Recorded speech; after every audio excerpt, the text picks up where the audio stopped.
Hey everybody, thank you for checking out the Real Abhinav audio experience. I just want to let you know, even if you don't finish this episode, that I have tremendous amount of love for you and I wish nothing but good things to come for you this year. Even though we're going through a crazy crisis globally, I know that it's going to get better, and I know deep inside you do too, which is why you're here.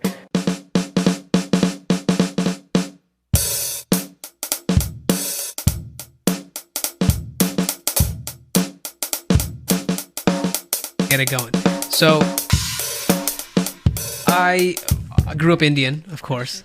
Oh yeah, you should not be in the frame, right? I guess that makes sense. Why not? Well, I mean, you can. You could. I mean, you want to put another mic on? I could. Next time. So yes. So let me start from where I think it's most relevant. Am I sitting too low? Really? Okay. Wife's telling me to sit up. Apparently, my posture is not very good right Do what you're told. Thank you.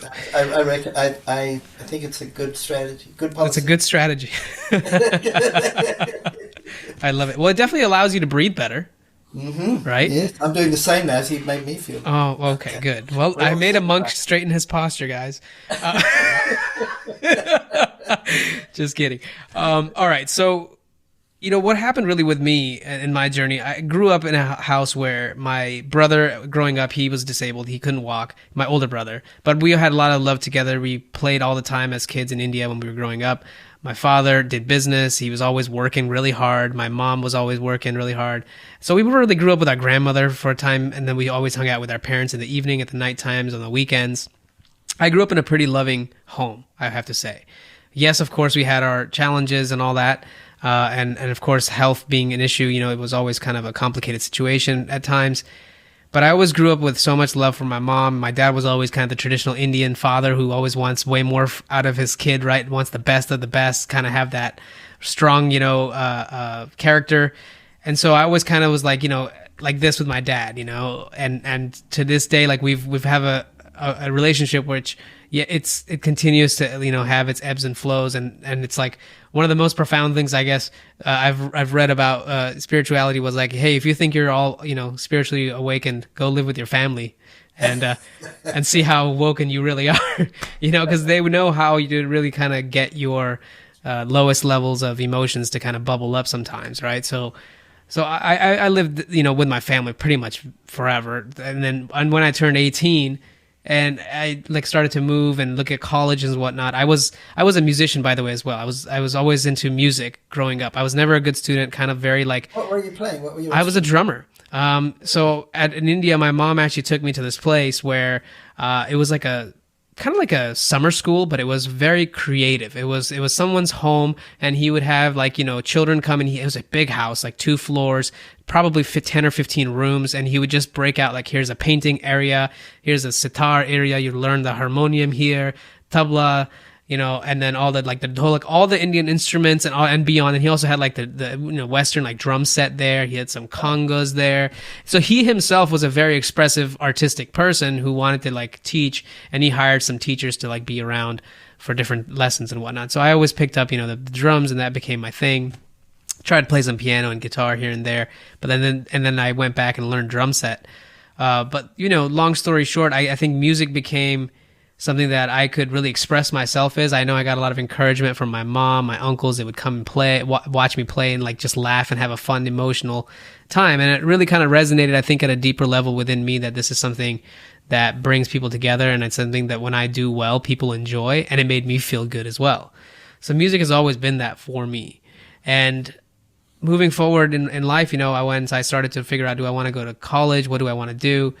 I'm Indian. I didn't want to be a doctor because I don't like all that blood and gory stuff. And as you can imagine, engineering is also a popular choice amongst that crowd. So when we immigrated over in this country in 2002, I was kind of finding my path because I had just come from this loving family. We just moved to a new place, trying to figure out how to fit in and everything. And people were not always very nice, especially as you can imagine, kids are quite special. And they could be very, very, unfiltered. And I think I saw that more and more, especially being different, especially growing up in India, a lot of us look the same. But once I came here, I started to see that I wasn't the same as everybody else. I never knew that, I guess, as well as I did get to learn at a younger age, going through elementary school. I was 10 years old, I think, when I for sure moved here, but I visited in 97. I think I was maybe I don't know, 6 or 7 at the time. So I visited for a few months, and that was in the East Coast, and then we moved back, and my mom like did the necessary work to be moving here to do, you know, a job as a nurse at the time. And then my dad, you know, he had to like kind of close some of the businesses or find different ways, and then we all immigrated completely in 2002. So I was 10 years old then, and kind of just going through like life that way, and you know, of course, fitting in the way I could. Music still stayed a strong part because education and learning was kind of difficult for me, but I always did it because I knew I had to do it, and it was part of like my family always put this sort of idea around me that, you know, me having the type of brother that I had, where he was not really expected to be doing too much because of his circumstances and how he wasn't able to walk or anything, and has also had some learning disabilities a little bit, but I would say he's a very functional human being and quite the loving soul.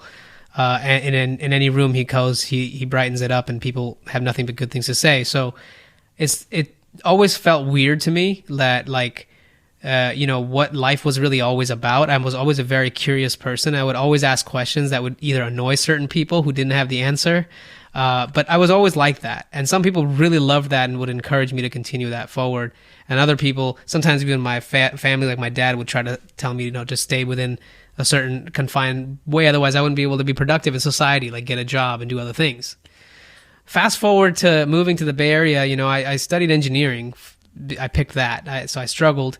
And then I you know, went to community college. I was also into music at the time. So all throughout high school, I was in the band and doing like jazz and drumline. And I became the drum captain. And I played even at like Carnegie Hall and like Anaheim Stadium and all that good stuff at some point. And music really became like my source of excellence. I didn't have the training that I could have had, but I just intuitively picked it up. You know, it felt really close to me always. And then going through college, I didn't have the music aspect. So I actually got into health and fitness because my family started to have more issues. So I used to actually compete in bodybuilding too throughout college. So I went and wanted to be like Arnold, I guess, right? Like everybody looks up to him for that Pumping Iron movie. And I don't know, I was on YouTube and I started watching videos, and I'm like, I could get bigger because I got bullied for being short and kind of get picked on.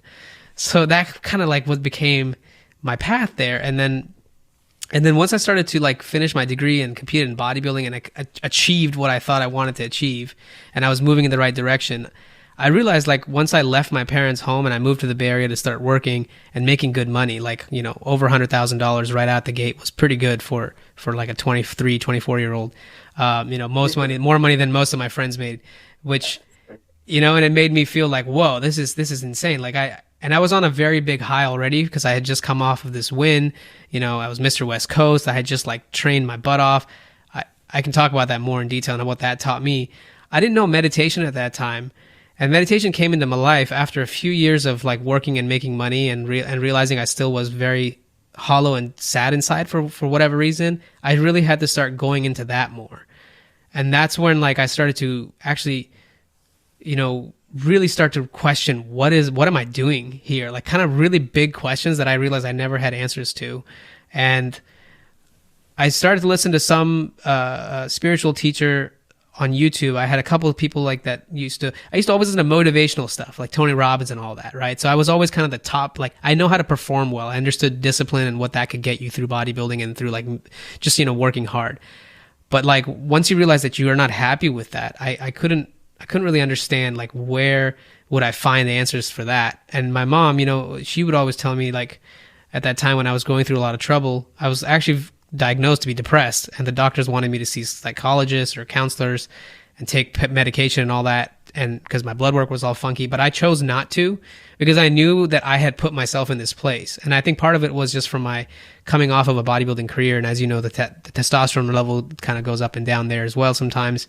So there could have been many reasons, but I felt like the universe was trying to get me to understand something at that time, and I chose to just really go into it very deeply. And that's when meditation really became something for me. I also went to Inner Engineering by Sadhguru. I'm sure you might have heard of him. Someone whispered that in my ear at a very precise moment in time where it was the right time when I thought I needed it. And so I went and signed up for it, and I learned the Kriya. They initiate you, and I had no idea if this was going to do anything for me. But just sitting there and doing it every day they'd recommend doing it for 90 days or for 40 days, I think, in a row, twice a day. And I think I did it for like 120 days. And I was like, I just kept going. And at that time I was very depressed and I was very much unhappy with how life was. But I started to, at that moment, shift to this openness again of like realizing that I don't know anything and that the universe still can offer me so much if I'm just open to it and I'm accepting of it. And somehow like things started to change, and now I'm sitting here in front of you like almost 3 years later, where my life has become a lot more in alignment with what I want to be doing and how I want to be spreading like this message around like why mental health is a real issue and why we all are not being taught some of these things that I think are very, very important. And so getting in touch with you is really to connect with and kind of push forward what you've already been doing and just do it also, you know, through this incarnation as well. And I thought it would be a perfect alignment for us because you're a monk. Well, there's a lot of this. There's some surprising commonalities there, actually. Really? Yeah. Well, I'd love to unpack those. And I know your story a little bit. I've seen your TED Talk, and I wanted to really kind of dig into certain things. And I'd love for you to kind of share maybe what you found initially, you know. Well, a couple of things. One was that, I grew up in New Zealand, you know that, and my parents were both working. I was the fourth child for four sons in a row, and I kind of got farmed out to my grandparents. Mm. So that had a huge impact on me. It was like, it was a real blessing. They doted on me. I was the center of their lives, and right. That suited me. So that was a big one. And then the other thing that jumped out at me was when you were 10, you came into an environment where you're a different color than everybody else. Right. Well, I had the same experience when I was 12. Oh. I went to live in the Tonga Islands. My family went to live in the Tonga Islands in the middle of the Pacific for a year. And I was like the only white kid in my class for a year. And there's only like 3 white kids in the entire school, and one of them's my brother. So of course it's very different because we were the elite. We were the kind of colonial expat, family. So it was very different in terms of social status. But I experienced a little bit of, nothing really bad, but a little bit of kind of racial discrimination from the receiving end, and it really taught me something.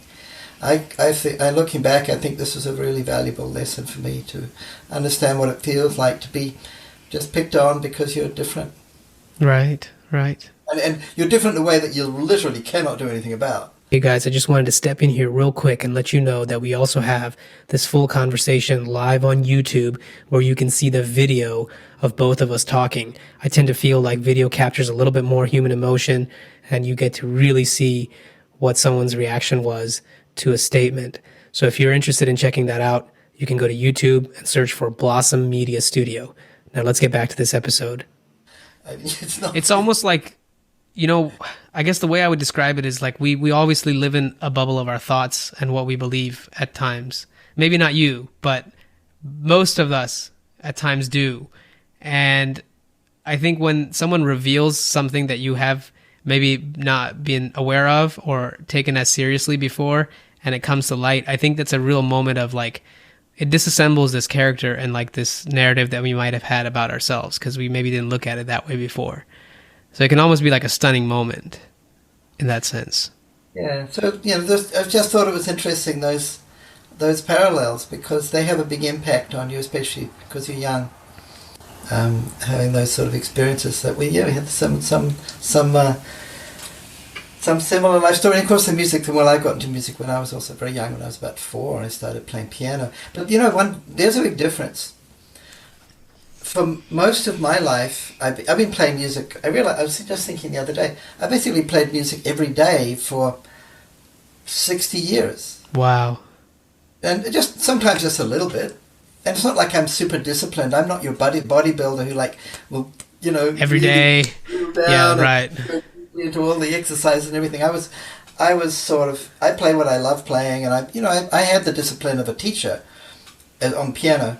But since I was 20, I've been mostly a self-taught musician. And I switched to guitar and singing. But I play music mostly on my own. It's really different. I mean, I played with groups, but that's the exception. Yeah. And so for me, playing music is actually mostly a solitary experience.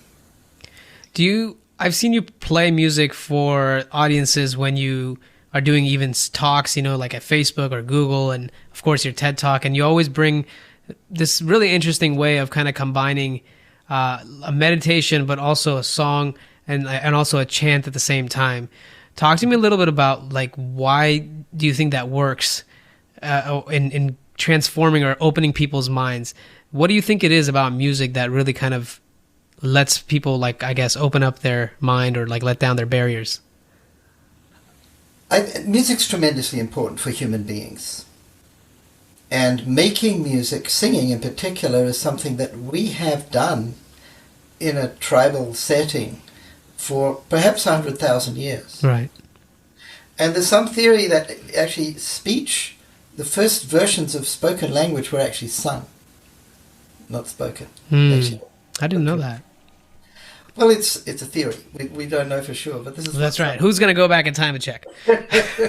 But there's some logic, some argument. Of course, right. There's some things we can deduce. But we've been singing and then making, probably singing almost certainly came first, and then rhythm, rhythmic instruments, and then later on it became more elaborate, sophisticated. We've been doing this for, tens of thousands of years. And there's got to be a reason. Why do we do that? So there are a few things that are really, a few ways in which music affects us in a very powerful way. One is, music's a kind of language of emotion. If you watch a movie, in the foreground you've got the dialogue and the action, right? Yes. And that's what you're most conscious of. But what's happening in the background is the music. And that is the kind of emotional story. And a good, John Williams or somebody knows this really, really well and knows how to do that, so that if you took that music away, the whole film would be flat. Right. It'd be unendurable almost. So, we're usually not very consciously aware of it. But it's manipulating our emotions, because music has the power to do that through resonance. So it resonates with our nervous system and our chakras, if you happen to, and you know a bit about that, and many people do. So it creates this resonance and literally induces emotion. And a skilled musician, especially somebody who's really into this side of it, like an Indian classical musician who's really adept, they know what mood they're going to put their audience into, and they've got it down to a science. And each raga and each part of each raga is designed to induce a certain mood through resonance. That is the basis of the science of mantra also. So mantra, of course, is, words, you could say magic words, right? Yes. That's where the idea comes from. We've all heard stories of wizards and spells and magic words. That's right. That was your childhood dream. The original, right. The original source of this concept is the science of mantra. Of how words, through both resonance and meaning, so there's two factors, you could say, it can induce states of mind. So this is part of what I learned as a yogi when I was trained in India, is the science of mantra. I was already a musician. We combined that into musical chanting, you could say, or chanting accompanied by music. And it puts people in the right mood, and then it's much easier for them to meditate. Right. I believe set and setting is a lot of important. It plays a lot of importance into this, especially when you're starting out. Because I was going to take this into a different direction, which is, I know that since I started meditating, it really has benefited my life and people around me. And sometimes it's hard to tell that to someone, because when you say hey, you have to sit still for a little while and actually not do anything. Most people can't understand, why would you do that? And many times they'll say, I'm not able to do that. I've tried and I'm not able to do that.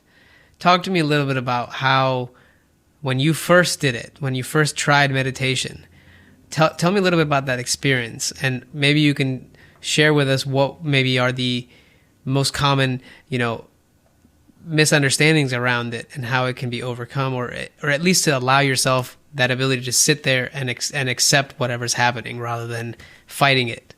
Like, I'm curious to hear what you have in your experiences. Sure, but I should say that my own experience is not very typical, so it's probably not that useful for a lot of people. I liked meditating from the beginning. Oh, that's amazing. I felt this is great. I had really, it wasn't like every time I sat down, but consistently I would, have a really good experience. That's not the case for most people. So what I think is probably more useful for people to hear is how can you make meditation an enjoyable experience? Because it's true what you say, of course. Many people with their, the kind of groups that I teach are mostly in tech companies these days, or university students, a little bit more in the past. But they're all people who think a lot. Yeah, and we got all these devices now to distract us. Well, that makes it worse, yeah. So you've got, my typical group of students are people they're usually very smart, and they're really, really bad at meditation. Because their minds are so active, they can't even sleep, half of them. And these are people that are all highly trained. I'm the university dropout, and they've all got PhDs and MBAs, and they're all smart as anything. It's fascinating. But there's something missing, and they know it, and they want it, they need it. So, it's more in the emotional realm, right? In the realm of, and how they feel about themselves, and how they're just able to be comfortable with themselves and around other people. And that doesn't necessarily come from being smart and doing a lot of study. In fact, it's often the opposite. So for those kind of people, the chanting is key. Because it gives you a singular focus. Well, having a singular focus and being able to focus on it are two different things. That's correct. I love that. Please talk about that. So, it's all very well to say in theory you focus on this mantra and this technique, but how do you get yourself into the state of mind to actually do that? And honestly, it's very simple, but chanting with the good music, especially in a group, we're a bit, it's difficult to do that now because of COVID and everything. Right. We do have a lot of online group meditations and chanting programs that I'm involved in, and we've sort of found ways to make it sort of work. It definitely has some effect. It's not like being in the same room, but it's halfway there. But chanting in the same room with a group of people has a very strong effect. It can really carry you into this, at least beginning stage of being comfortable sitting there and feeling good, and then you can focus on the meditation and in silence. And that's where the work comes in, and that's where, some people say, well, if the chanting's so good and you can feel good, why don't we just do that? But it's only half the practice. You get benefit from that, but it doesn't really last that long unless you sit down and train your mind and develop your focus and concentration and willpower, and you can go into a deeper state. So the chanting and the meditation are very complementary practices. There's a really cool study coming out of Macquarie University in Australia. I sort of monitor meditation research a lot because it's very useful for convincing people that this really works. Of course, if I could pause for a moment and just comment on a few things there.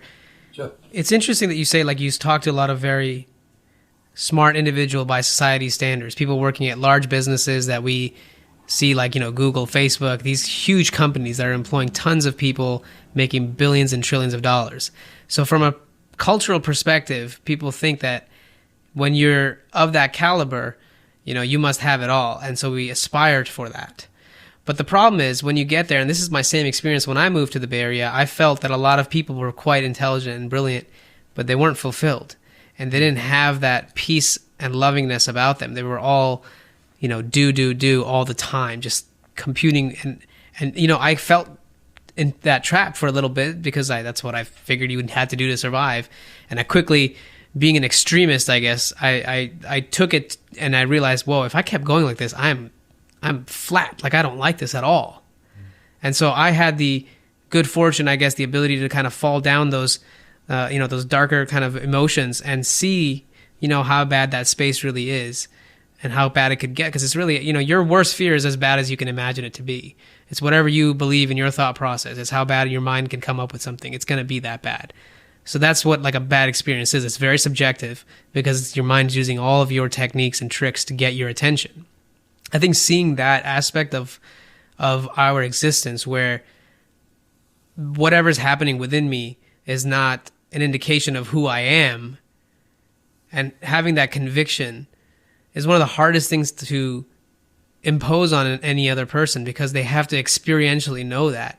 So I understand what you say about these studies coming out now around meditation and the benefits of it and like certain, vibrational frequencies and chants and with the music and all, because we've known these things, but now we live in an environment where we have to be proven these things on an intellectual level when at a natural level in a deeper way within us through evolution of human beings. This is stuff that's ingrained in us, and we reject it because of our smartness. I always find it really funny when I read about some scientific study that they spent $10 million on and they prove that going for a walk every day is good for you. It's like we've known this, guys. Why don't you give me the $20 million? I'm going to tell you that, Oh my God! Imagine, really, seriously, that is quite the statement. But it's so much of it. But there's a lot of research into meditation. Yes. But almost none that I could find into the effects of chanting. And I finally came across this really solid piece of research from Macquarie University near Sydney in Australia. And they're comparing chanting a mantra out loud, and then, of course, they have a control group who are doing none of this. And then, but the second group, or the third group, can say they're meditating with the same mantra. So they're basically saying, okay, we're going to have the chanting the mantra and then the silent repetition of the mantra and try and see the difference. And, they were using... I don't think they were using fMRI. They were using a couple of different types of scans and, of course, measuring brain waves. And their conclusion very clearly was that, both of these practices are really beneficial in terms of helping people feel more relaxed. And they were actually tasked with trying to address the epidemic of depression. Suicide in Australia. So this was funded by the government because there's a kind of mental health crisis in Australia. Even today, I think globally. Well, globally, yeah, absolutely. Yeah. So, but the interesting thing that I found, and I kind of expected this, but it was interesting to see it validated. They found that the effect was more pronounced in the people doing the chanting than in the people doing the silent meditation. Now, it's from teaching this and for so long, it's pretty easy to understand why. Because the subjects were all beginners. And it's harder to meditate and try and concentrate than it is to chant out loud. That's kind of easy. Mm-hmm. But when someone's sitting there supposed to be repeating the mantra silently, most of them aren't most of the time.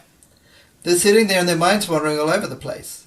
So they're not actually meditating at all. They might be doing a few seconds of meditation and then 2 minutes of random thinking and then another 30 seconds of meditation and then they're off again. So the effect is not very strong until you get good at it.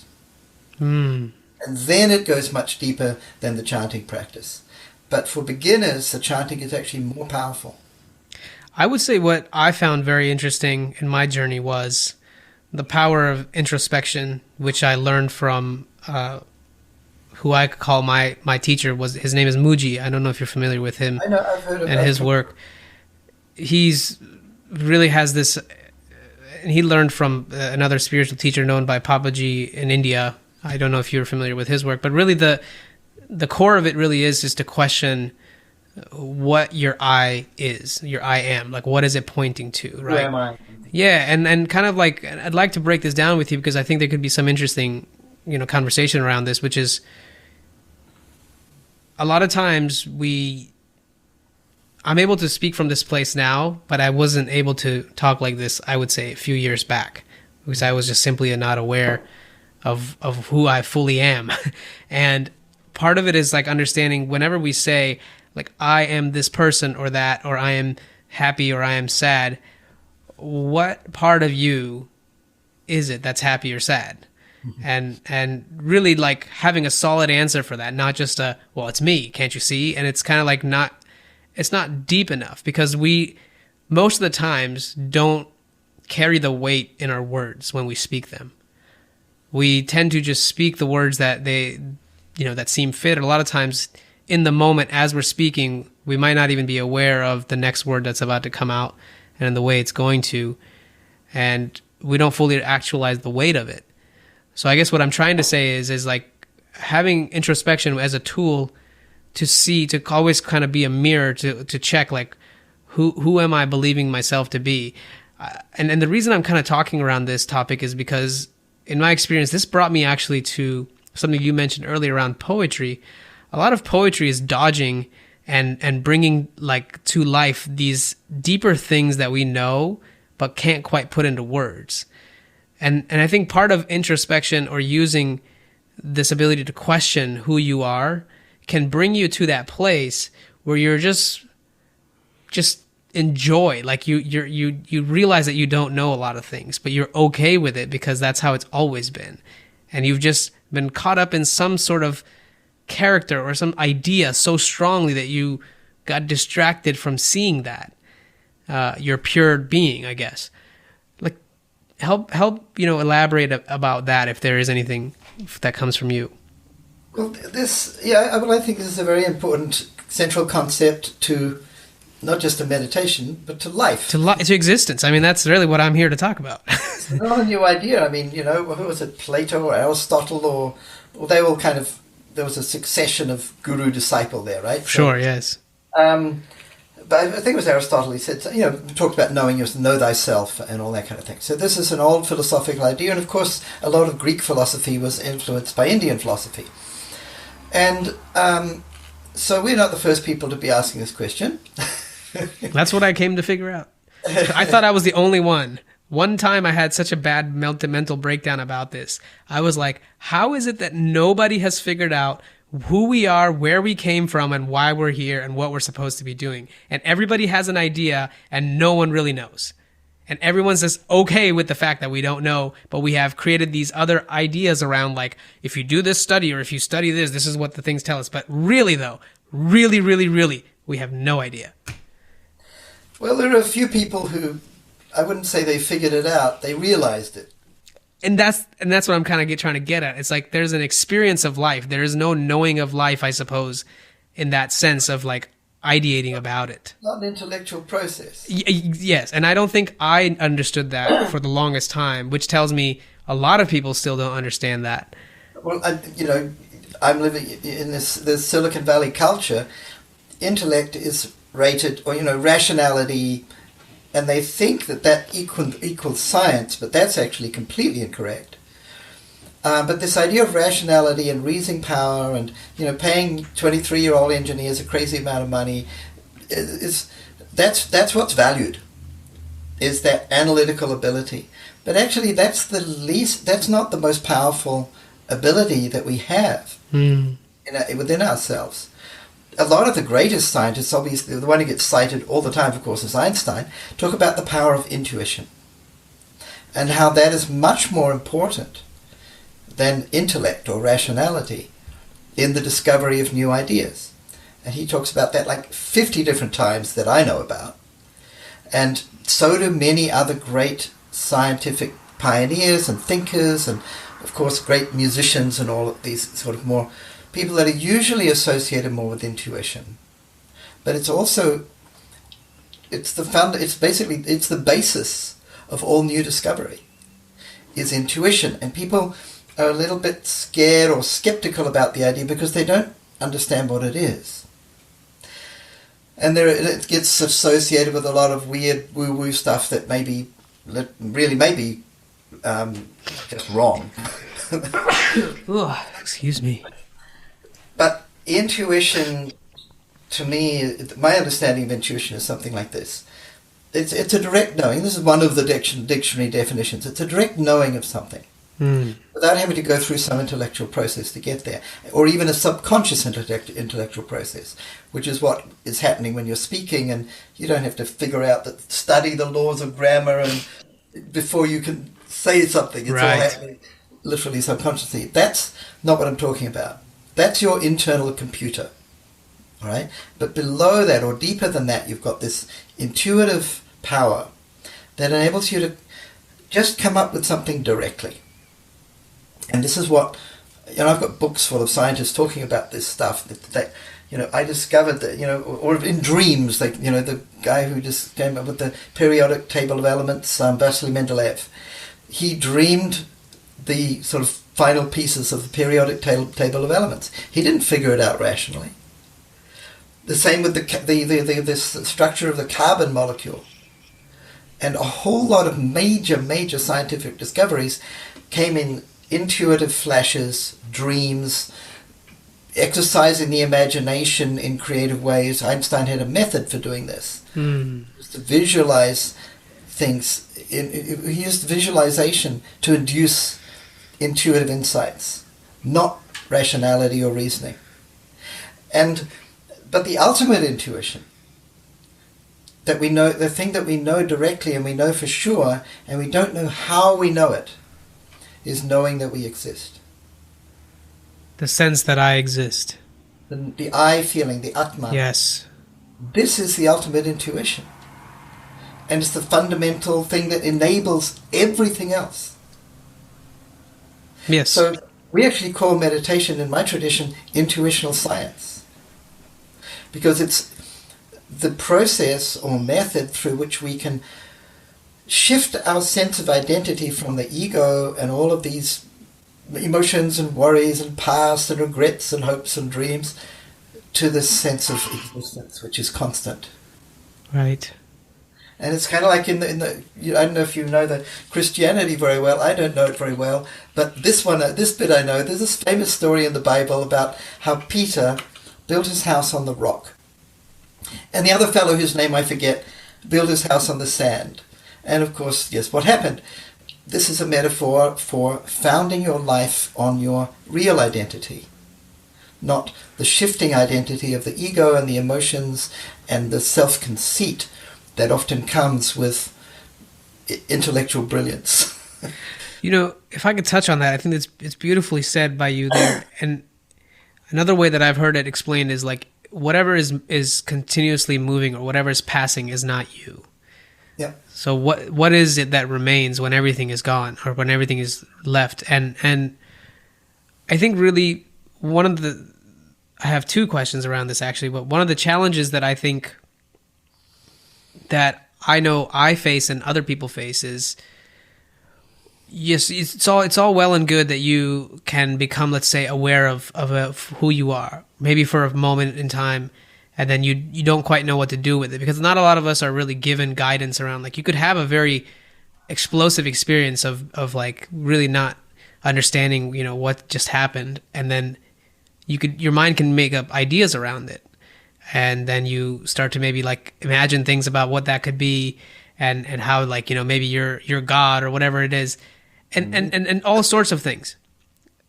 Where I'm taking this is part of the dilemma that I've had, and at times when I'm very much involved in like the day-to-day life, I can lose sight of if I'm not on my practice, is that when we're busy moving towards achievement, does that start to take away from our spiritual path?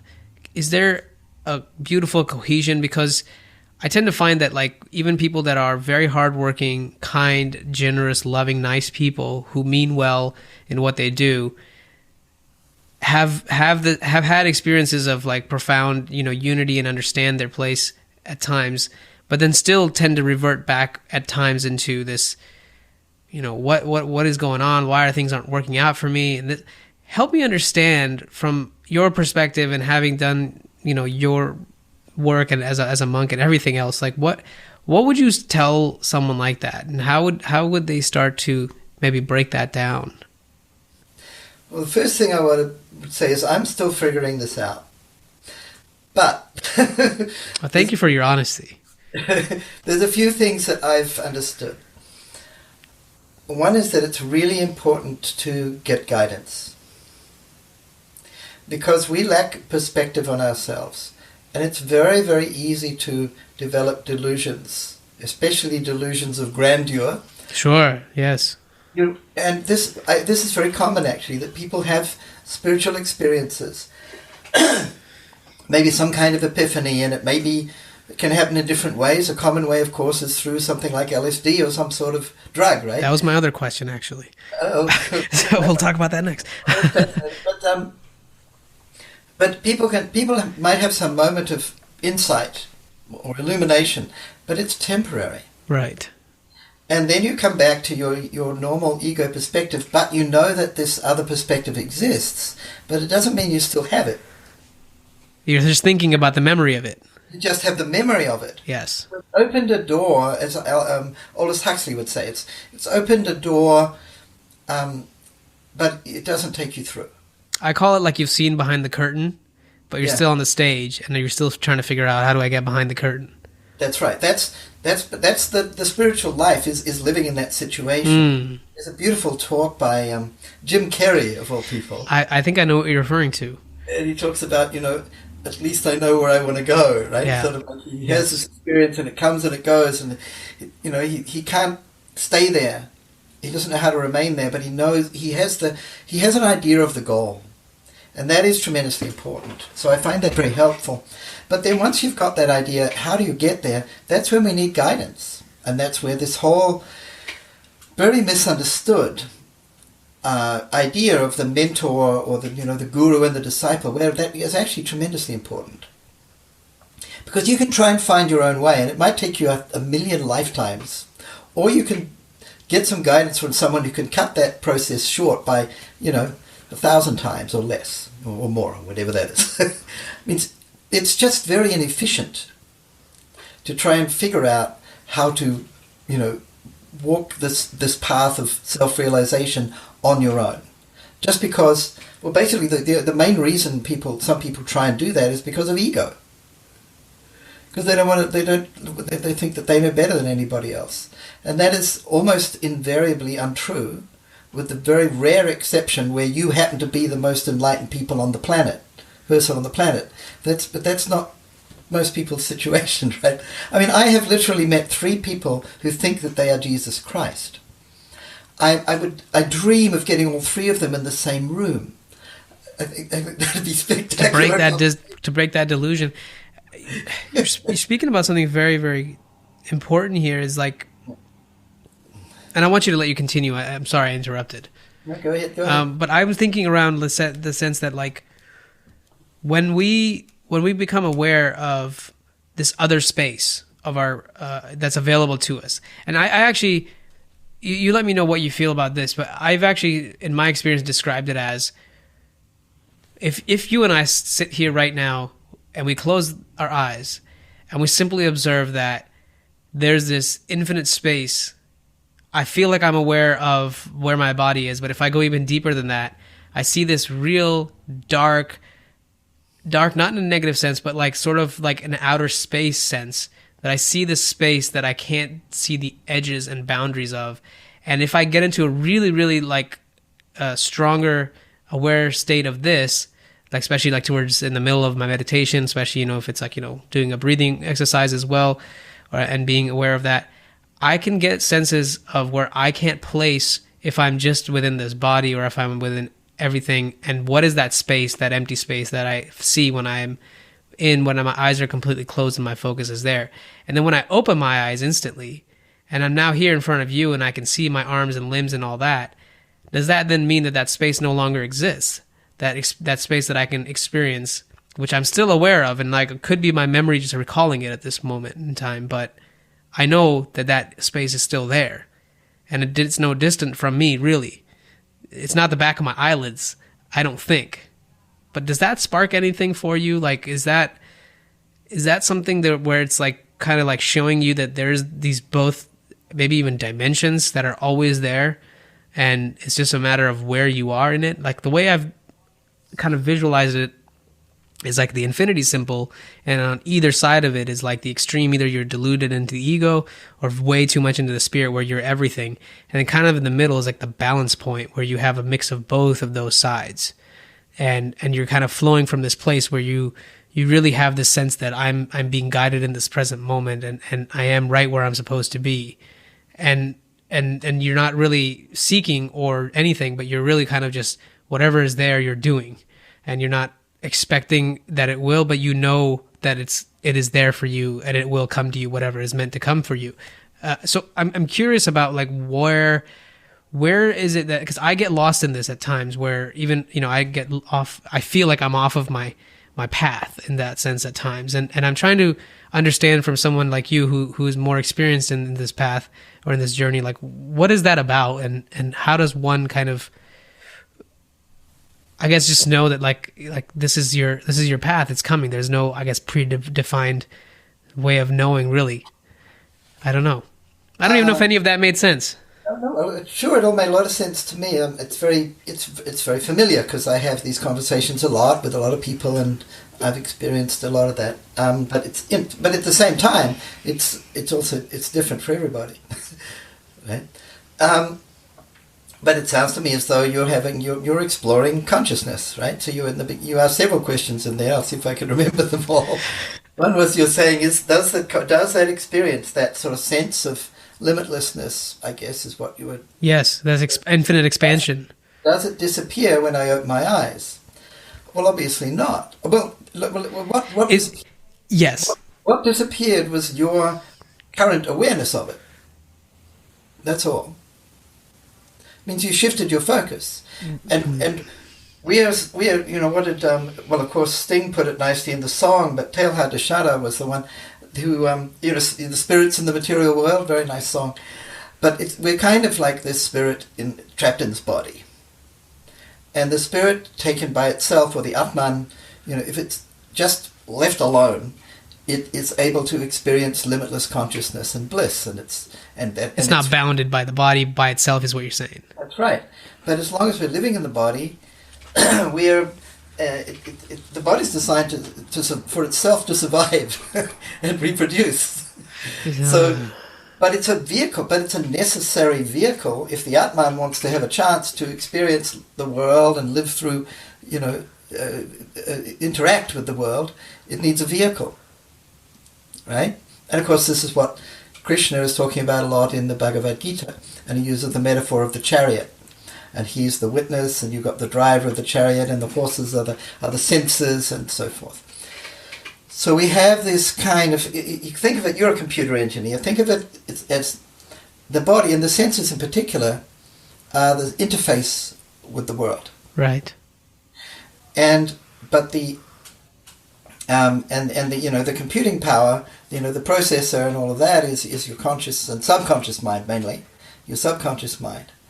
Behind that, there is something else, and that is, you could say, well, there's layers, but behind what's the ultimate backdrop is Atman. Yes, right, the pure consciousness, the original I feeling that doesn't change. And what this I, and that's the thing that enables you to experience anything, right? It's constantly, even in your dreaming, it's active, right? So that's the entity that's experiencing all of this right now. And the weird thing is, your Atman and my Atman are just reflections of the same Paramatman, the Supreme Consciousness. So when we begin to identify closely with this Atman, we experience more strongly that basically at some deeper level you and I are the same person. And that's why real saints and yogis, the way that they see the world is that it's me. And I can't help but love everybody. Right. And it's an outcome of my experience of reality. That everything is one, everything is me, and everything is, the underlying relationship is one of absolute love. So on the one hand, it's very much dependent on your kind of experience, but at the same time, it makes sense philosophically. And I think at a deeper level, if anybody wants to find out for themselves, they have the ability to confirm what we're speaking about, because it's an experiential knowing. It's not just something you can understand, I think, otherwise. Like, you deeply feel this. Like, I know, I've somehow known this intuitively. But obviously, my grandmother talking about Atma in India is a very common thing. Sometimes to a degree now, it's very, very much like, I think, I'm not even sure if sometimes when people use it there, if they understand what they're talking about, or if they just know it as like another, word. Again, going back to the weight behind the word, right? Which position are you speaking the words from? But what really intrigues me is, what is the space from which where I can be, where I'm not so, because again, I am this, maybe like this infinite consciousness that's boiled down, distilled down to this body, and in my body where a piece of it lives, or that it's connected to. If it's aware of this bigger, sort of realm from where it came from, and it's still limited by some of these, limitations of this body, and maybe like the peculiarities of this character due to its upbringing and all that, where does that, I guess, person or that being need to be in your understanding of it all to feel like that everything is still effortless? But obviously we still have to do, like for me, I obviously still have to do my job or other things to help people and all that. But how do I not, lose sight of that? Of course, I can continuously remind myself, but is there another way, or is it just that your practice and your meditation and everything that you do over time just maybe becomes a stronger connection to that space? The only other metaphor I have of this is from bodybuilding, is when we always talked about mind to muscle connection. Because if I were to completely close my eyes, I don't see anything, especially if I'm working out certain body parts, how do I know I'm actually moving that specific muscle? Like, I have no idea unless I can very much be in tune with all the sensations. So that's kind of exploring the senses, the sensory system or the nervous system, and how it's mapped to the different parts of your body. So I can relate that to the dimensions that are limited by the body. But from a bigger spiritual way, is that something that you would say in your experience over time has allowed you for that space to get so much wider, such that you don't even have this question anymore, where you just have that conviction? Like, I'm curious to hear. Again, these are things that I know to somebody who hasn't experienced some of these things would make no sense at all, what I'm trying to say. And they just probably think this guy has probably smoked a whole bunch today and has no idea what he's talking about. No. I think you've been exploring consciousness, and it's, you've understood some things, and some things still seem to be unclear. And I'm aware that I will never understand it all from an intellectual level, because it's impossible for my little limited mind to grab why the sun is here, why the moon exists, and how the waves keep rolling on without improvement needed. And the beauty in life, I couldn't explain that to you. Right. So again, there's a lot of questions bundled in there, but I'll try and address a couple. Well, just whatever comes natural, I suppose, is okay with me. So I guess something that a lot of people find difficult is reconciling this idea that, okay, I'm on this kind of journey of self-awakening, sort of coming to understand the real, my true self, and, you could call it a journey to enlightenment or something like that. But what about my life? Yes. I might, you're a family, you're young, you don't have children yet, do you? Not yet. I've been asking the universe to give me one if it seems fit that I should get one. I'm sure that you both just what you need. So, but how do I live my life while I'm on this spiritual journey? So integrating these two is very important. Yes. And one of the there's a lovely concept, and I'm referring to Krishna a little bit here, just because he happens to, some of his teachings fit this really well, and my guru was. He referred to Krishna's teachings quite a bit. Also, Shiva, you can see I've got a little Shiva on one side, there's Buddha over there. I have to get a Krishna in this. But there's no, seriously, they're all real. I mean, I believe Shiva was a historical personality. I see him, in our tradition, he's regarded as a human being, not some god with 4 arms like in the Shiva Nataraj, but the probably the first enlightened man on this planet, and lived maybe 7,000 years ago, and when all this mythology has grown up around him. Krishna was more recent, but again, he's more a historical person. Right. But also, the legends are kind of exaggerated. But and another enlightened person who really gave us amazing guidance. And so in the Gita, there's a few major themes there, and one of them is this idea of karma, jnana, and bhakti. So karma literally means action. And most people think of it when they're talking about this karma. What comes around goes around. Yeah, that idea. Well, it's used. It's kind of used slightly incorrectly. Usually, yes. But here we're talking about karma, action as service. Okay, so what kind of action should I do in my life? Because as a human being, I'm bound to action. There is no such thing as non-action. Non-action itself is a choice not to act. So this idea that, I think this misunderstanding about the idea of effortlessness. Effortlessness, the feeling of effortlessness comes in moments when you're in the flow. Yes. But you're still acting. Mm. But you're acting in harmony with the will of the universe. Mm. It feels effortless because you're being carried by a force far greater than yourself. But that doesn't come from being lazy or thinking, I'm just going to sit here and let God take care of the problems of the world. It doesn't work like that. It really doesn't.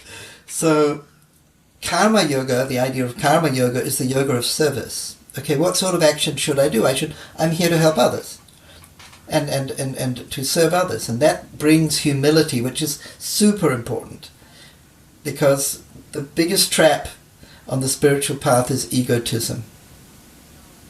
And there's it's always there, but it's really something you need to watch out for. We all do. So karma yoga is one of the sort of three pillars of the path of Dharma that Krishna talked about, and other great spiritual teachers have talked about. So that's one. The next is jnana yoga. It's the yoga of wisdom or knowledge, and that doesn't just mean intellectual knowledge. It means self-reflection and self-understanding. Okay, and so we achieve that through our introversial, self-reflective practice like meditation, as well as maybe some study of philosophy. And that's actually important, because you talked earlier about people having experiences, some spiritual experience, but then trying to figure out what it means. Just making sense of it all. And maybe getting confused. Yes. And that's why I referred to the three people who think they're Jesus. I'm glad you don't think you're Jesus, because we already have three. Oh man, slam dunk. So even if you have a spiritual experience, it's still very easy to fall back into a kind of delusion, and often it's a delusion of self-importance. It's a very common variety for various, all sorts of reasons. So jnana yoga, this study of firstly study of real philosophy, but also self-understanding, can help to give you a perspective on where you fit into, where the spiritual path and your practice fits into reality and life and other people. So you've got these two founding pillars of karma yoga, the yoga of service, jnana yoga, the yoga of wisdom, and the third piece, do you know it? Tell me. Bhakti. Bhakti. Bhakti, that's the path of devotion or spiritual love.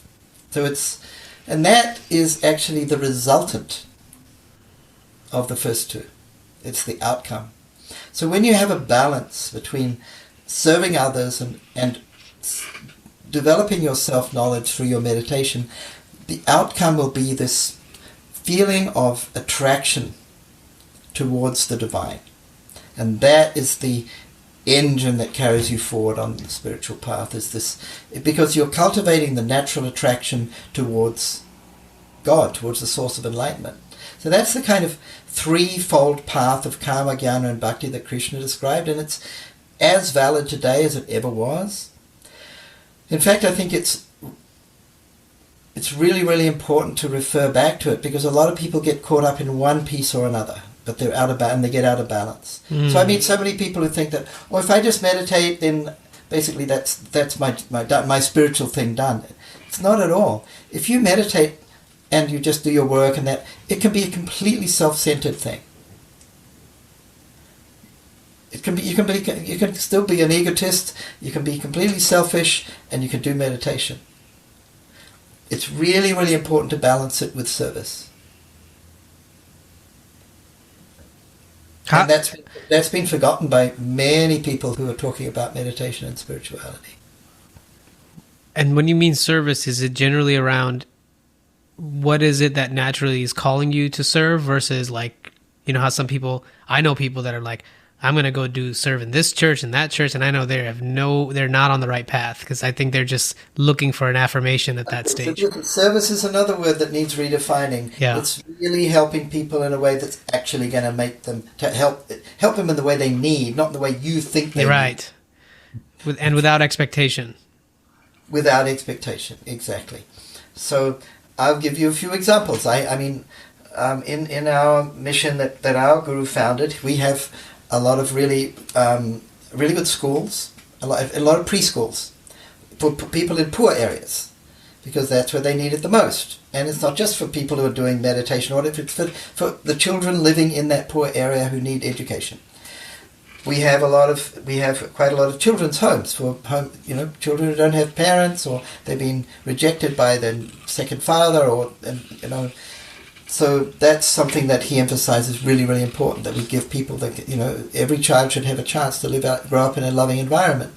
And then we have medical programs. We have in Haiti, which is the poorest country in this whole hemisphere, we have 7 big service projects. One of them is an employment project, because what they need there is how to earn money. Mm-hmm. They've got the economy, and the whole country's been devastated by an evil dictator, then by a typhoon, then by one of the worst earthquakes in history. And so there's tremendous need there, and so that's a very big project. So when I say service, I don't mean going along and donating money to your church. I mean helping people get what they need. And it might not be physical. It might be.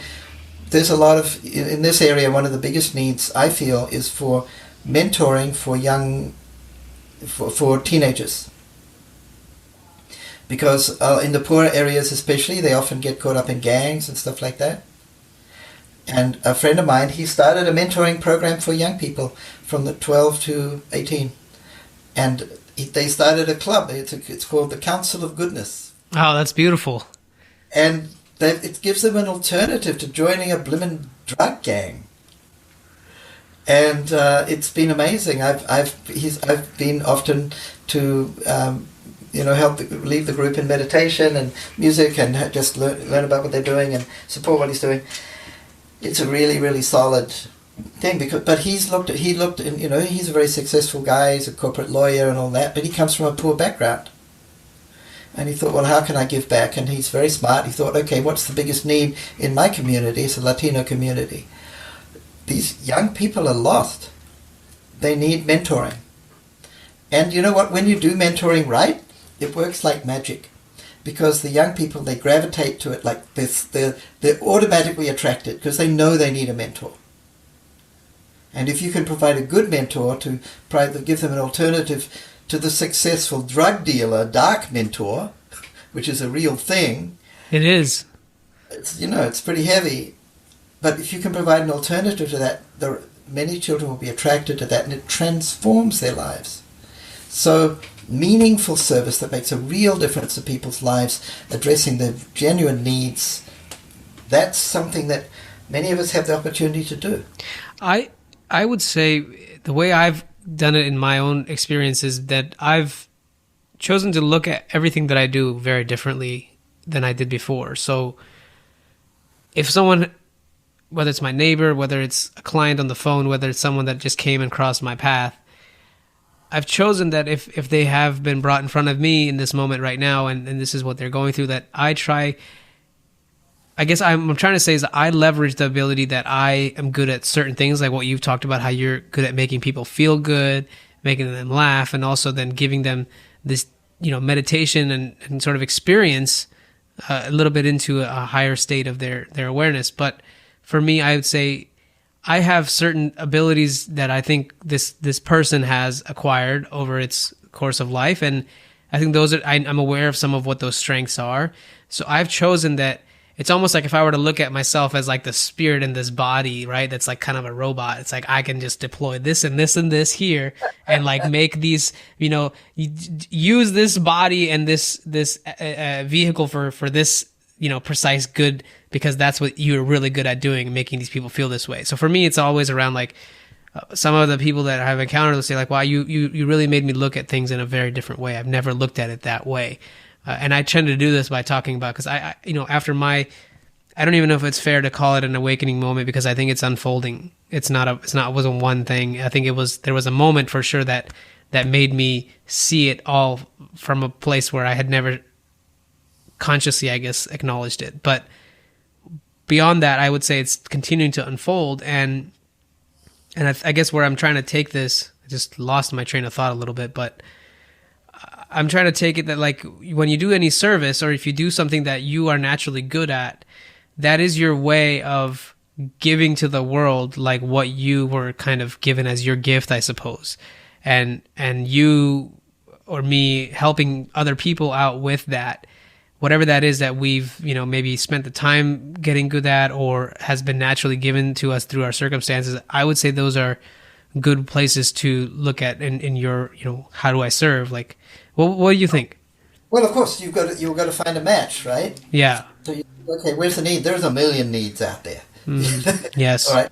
Which one is the one that I'm drawn to, that I can relate to, and which one is where I can actually use whatever knowledge, skills, and resources I have to really make an impact? Yeah, of course, those are all factors in figuring out the best place to focus. And I had a need. I'll give you a nice example of that. One of my students when I was teaching at UC Berkeley, I had these wonderful students. I love them. And one of them was a young woman. She's from a Latina background, and she was studying communications. And she was it was like training to be like a newsreader or something like that. Like me, and she was very charismatic and good speaker and very outgoing. And she was, really great. I think of her as a kid. She was 20 or something, 21 or something. But she came to me after we'd been, doing this program. I ran a 3-month, whole semester program there, and I get to know the students pretty well. Uh-huh. And sometimes they'd come on a weekend retreat, and we really talked a lot. And she said, Dada, now I'm a bit confused because I feel like I want to, this whole course we've done, it's awakened in me a desire to do something to help poor people in Costa Rica, or she speaks Spanish, and her family from Mexico, so she was sort of thinking, I'd like to do some kind of meaningful service in one of the poorer Latin countries. She said, but I feel like what I'm studying in the university here is a complete waste of time. I mean, who needs another newsreader? What's the point? And I said, well, that's very, it's really amazing. I'm so happy that you're thinking like that, to do something that'll really, make a mark on the world and really help people. But what you're learning is a valuable skill. You could be, directing documentaries on how to, bringing public attention to issues of poverty that really need addressing. You can apply that skill in all sorts of ways.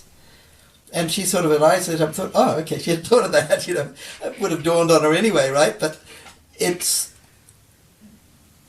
we shouldn't think that the skills that we've learned can only be used in one way. They can be used in many different ways. Mm-hmm. Skills become tools, and it's how you use them. And then sometimes you have to learn a new one. I might have to learn how to use Zoom, because I do a lot of teaching with, and you did too. Yeah, we had to learn it today again. There are some things you can learn pretty quickly. Some things it takes a lot longer. I only have 2 directions that I can think of taking this. One of them is going back to your days of wanting to be a rock star and tying that into the spiritual path. Well, and the odd parallel that I'm going to bring is, obviously rock stars are notoriously known for taking a whole bunch of drugs and partying and all that. I want to...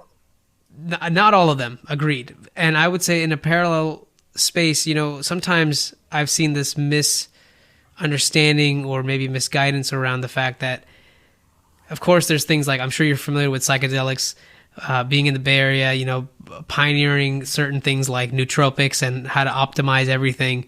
They found ways to, microdose psychedelics. That was happening when I was up there, like 2014, 15. And it was kind of Say that again? It hasn't stopped. And it hasn't stopped, and it continues to evolve. And my point really with this question really to you, Dada, is where do you see the value of I guess maybe let me share what I believe about it.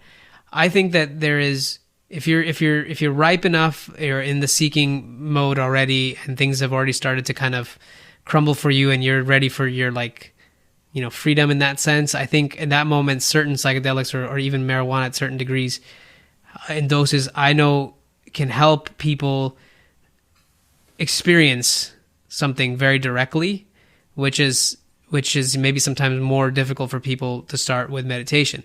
Not to say that one is better than the other necessarily, because obviously meditation is not a drug habit. Depends how you look at it, right? And so it really can change your perspective. But what would you say around like how, and I know in Indian culture, of course, like there's been plant medicine used, and in so many other cultures, it's been used to help people actualize or see the sort of, I guess, open their mind more. What would you say about that and how that plays into our current like climate of consciousness? And is that something, do you think is a complete like waste, or do you think there's any value in it, or, what would you say? Or do you prefer not to speak about it? It's okay too. I'm quite comfortable speaking about it. So I had a couple of LSD experiences myself a long time ago, and they definitely helped to open my eyes to a new way of seeing things.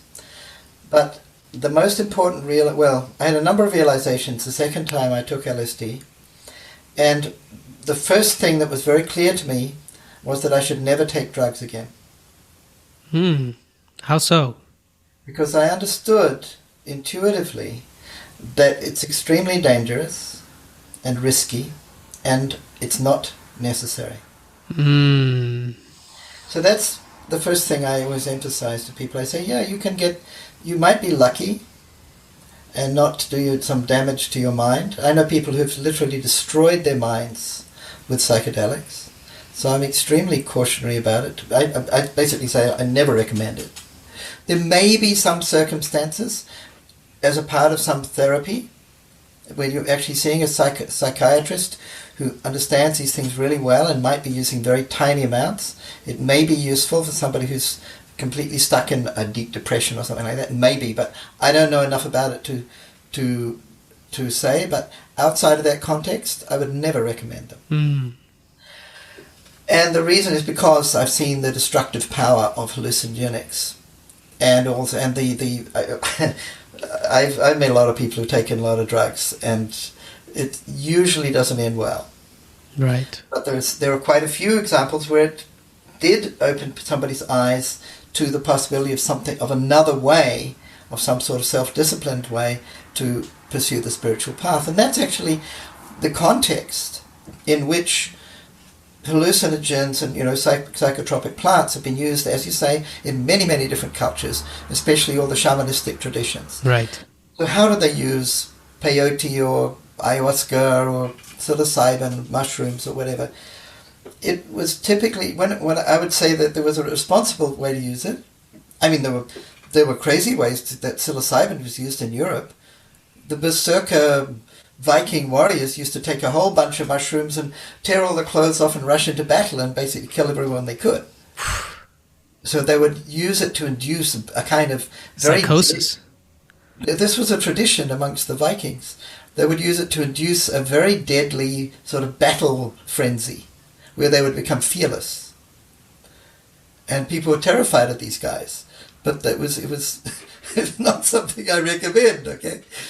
So, yeah, these drugs are very powerful. They can be used in different ways, but some ways are responsible and constructive, and some ways maybe not. So I would say that when the shamans were using these sort of substances in a responsible way. It was when they would have somebody who was really stuck and unable to see beyond their sort of limited everyday sort of state of mind, and they would use it to give them an experience in a very measured way, and that they would realize, oh, there is another level of experience of my inner self.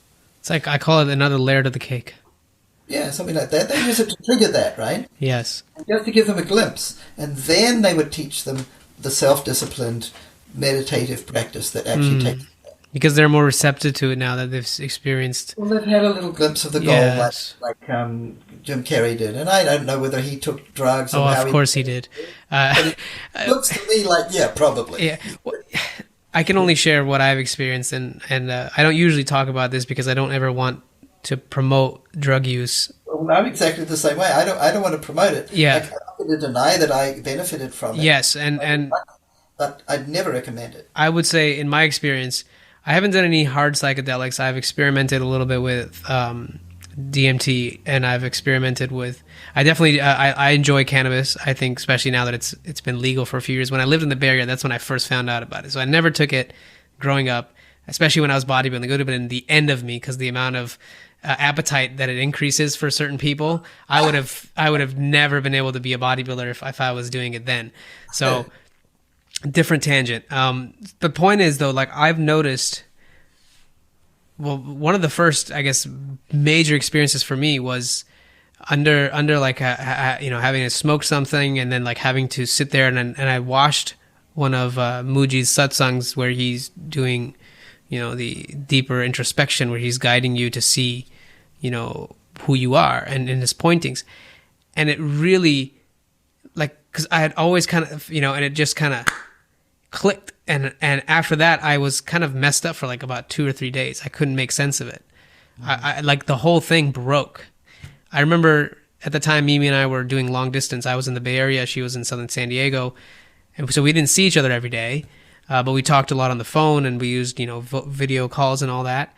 I remember vividly that day. That day to me is still imprinted so heavily. There's been a few moments like that I can name where the entire structure of what I believed completely broke, and in that moment I had a very difficult time not like understanding why we were arguing about something, or she was like upset about something that happened in her life, and I was like, can't you see, like, can't you see that doesn't matter, that it doesn't exist? Because I was in a whole different layer, like from that cake analogy. I was up there and most people were here, and I couldn't communicate. I felt like I was communicating to make no sense, almost sounding like I was crazy. But I would say, in my experiences, it can be used to a degree if you're ready and if you are already in that path. Granted, you're a responsible adult and you have all your, things straightened out for the most part, and you're not irresponsible in that sense.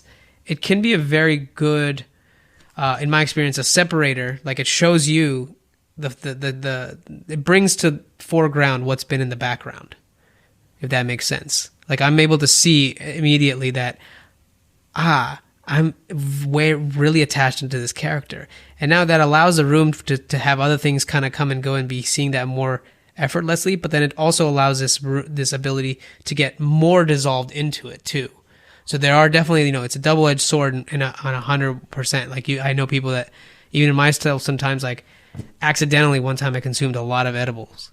And I had this crazy experience where for about a day and a half, I literally, my contemplative questions were, I don't know who I am, what am I supposed to be doing here, and what should I be doing here? And I couldn't get past it, and all I heard were different voices in my mind, and the only thing that really calmed me down was like this recognition of the love in my life and the moments that I remembered from being a kid and being loved, and my breath, and realizing that the only thing that I could know for sure was that I had this breath in my body. I didn't have any other idea of what I was for a long period of time.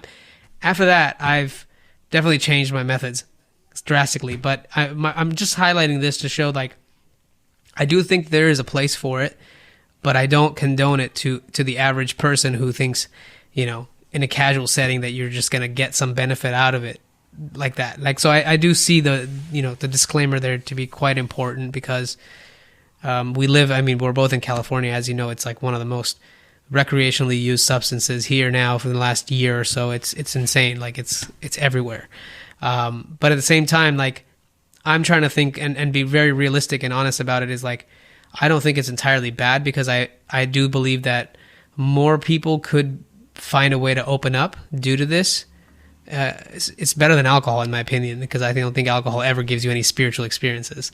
But some substance like this, since it is a plant-based derivative, and I do think it has some benefits, we do have a endocannabinoid system, which makes sense that if that's what, our cannabinoids are what's in the plant, and they're helping induce these certain experiences, which I have to say, I've gotten some of the same highs meditating or just being in a very hyper-oxygenated state towards like an exercise or a meditative, environment. So I have to say that there are certainly like those states that you can achieve outside of these substances, but like it unlocks this level, especially. So I'm trying to say, like, I believe there is some balance with them, that I don't think they're completely useless and should be avoided entirely. But I do think that there is, for those that I know, like I've recommended them to some of the very responsible people that I know who've been like scientists who just can't seem to think past their logical self. And I'm like, well, try a little bit of this and maybe you'll start to see a little differently. And they have, not in an irresponsible way, but they were starting to see that, okay, I have this other side, and now they're starting to like do some other practices towards it. So I just wanted to leave it at that and kind of like talk about just that for a moment. And I could keep talking to you all day. You were right in the beginning of this call that you're very easy to talk to, which is quite surprising to me, because a lot of times when we think about a monk, we would think like somebody who's very proper and renounced to like the normal day-to-day life, but you're for some reason very approachable. And my mum used to say, I remember she told me once when she found, I love living in the world and doing fun things, and I just think that this is all, has its purpose. But I used to run a meditation skiing retreat every year. Meditation skiing retreat sounds amazing.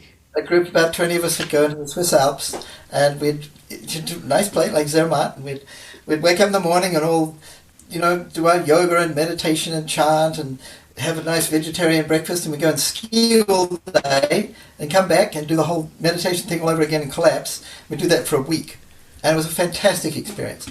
So I think there are things in the world that are, they're good. They're it's very wholesome, And I'm into scuba diving and music, and I had a kind of taste of fame, which was kind of interesting, but not all it's cracked up to be.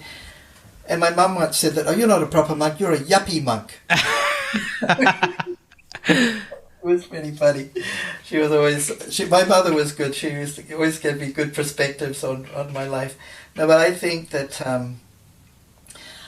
I don't know, I never really related to the idea of a monk who kind of sits and pretends to be serious all day in some boring monastery. That's not me. I love you for being true to who you are. And this is the last question I have, and I don't usually I think you're the most appropriate person to maybe ask this to at this stage is, okay. At least I want to know your perspective. Like, what is, at this stage in life, like in your journey, like what is your philosophy of life? Like, why do you think we're all here on this journey? Like, what would you sum it up to be for you? Well, I think we're here to connect to the source of love within ourselves and to express it in our lives in the most effective way and helpful way possible. I couldn't agree more. My answer to that question is you are peace and love, but just forgot. And it's pretty much the game, right? Like we always forget, the peace comes from within, the love comes from within. And that's really it. Dada, I want to thank you for, I don't know how long we've been talking. It feels like it's only been a moment. A long time. But it's been really, really, really enjoyable for me. I hope it was enjoyable for you. It's been great. And I do think, somewhere in the time-space continuum, somebody out there will find this conversation very useful as well, because I think more and more people are seeking for the truth and are finding it, and now looking for like community around it. So if you wouldn't mind sharing before we sign off a little bit around any virtual events you have going on, anything that you can share that where people can come and join and maybe get more inspired. Sure. Probably the one that I would is coming right up is on the 10th of October. We do this monthly, pretty much. It's a 1 day spiritual retreat, virtual retreat. A virtual retreat, even better. And I do that so I do it in collaboration with some other teachers. There's a little group of us, and it's on the 10th of October, and you can find. I'll just put it in the chat, maybe. I'll put the link. We'll put the links up later. Don't worry. Thank you. You can just go to pathofbliss.com, and there's that online event. We have some other online events there. The other thing, people, if anyone's interested in having me do something for their company, then they should go to my website. If they want to basically be paid to meditate, I'll come in there and guide them through it. So that's my own website, and the retreat, the weekend 1 day retreat. That's part of a series that we do, which is based on a book I wrote called "Close Your Eyes and Open Your Mind." Beautiful, beautiful name. That's quite useful. It's in 12 languages now. I've got the audiobook and the retreat and the book, and it's turning into lots of things. I have nothing but love for you, Dada. Thank you so much for giving me this time and just reflecting with me on some really amazing things that I'm very, very happy that this worked out. It's been a pleasure. Very, very happy to meet you and Mimi, who's hiding behind the camera. That's right. Thank you, everybody. I had a short question. Are you in San Francisco or San Diego? I'm confused now. I go through both, so I do business in both cities. So I'm staying in San Diego, though. Okay. But next time I'm up in San Francisco, I will definitely contact you. Yeah, do. And, post-COVID, we should definitely get together. Yes. We'll do some chanting and meditation together. I love it. Ladies and gentlemen. Or Dolak or whatever you're playing. Yes. I have everything. We will have fun. We'll make some music together, all right? I love it. I will sign off, ladies and gentlemen. Check this out, and we'll be back soon. Namaste. Hey guys, thank you again for checking out this episode. Remember, there's a video component that you can also watch, and you can keep up with me on YouTube at Blossom Media Studio or on Instagram at The Real Abhinav. Thank you, and I'll see you next time.